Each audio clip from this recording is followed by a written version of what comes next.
жана Ибрахим алейхиссалам. Ибрахим пайгамбар Аллах Тааланын сүйүктүүсү, Аллах Тааланын досу болгон.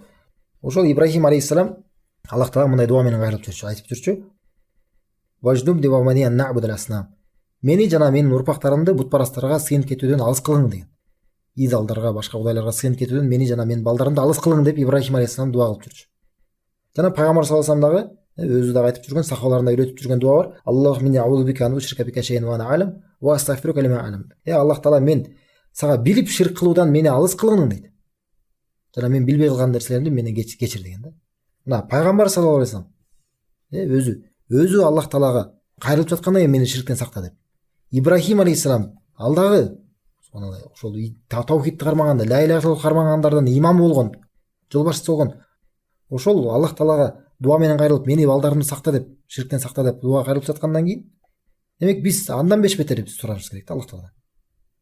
Кийин алымдар, илгери салафтар, алымдардан айткандар болгон, Ибрахимден кийин ким өзүн мен ширктен сак калдым деп ойлошу мүмкүн дейт да.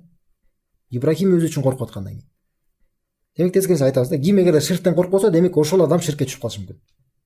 Ким ширкке мен түшүп калбайм деп, же Аллах Тааланын жардамын сурабай жүргөн болсо, демек ошол адам эң биринчи ирет ширкке түшүп калышы мүмкүн да.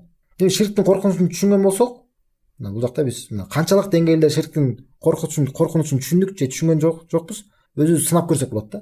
Кантип сынап көрө алабыз? Өзүбүзгө суроо берели да. Мен Аллах Тааладан сурап жүрөмбү, дуа кайрылып, Аллах Таалага кайрылып жүрөмбү, Аллах Таала мени ширктен сакта деп. Эгерде биз дуа менен кайрылып жүргөн болсок, анда альхамдулилла, анда ширктин кандай коркунучун, ла иляха иллаллахтын маанилүүлүгүн кандай бир деңгээлде түшүнгөн экенбиз. Эгерде өмүрүбүздө андай бир да жолу сурабай жүргөн болсок, оюбузга да келбесе ал нерсе, демек биз ла иляха иллаллахты түшүнө элек экенбиз да. Исламдын эң биринчи түркүн түшүнө элекпиз да. Ширктин коркунучун дагы эле биле элекпиз да, субханалла.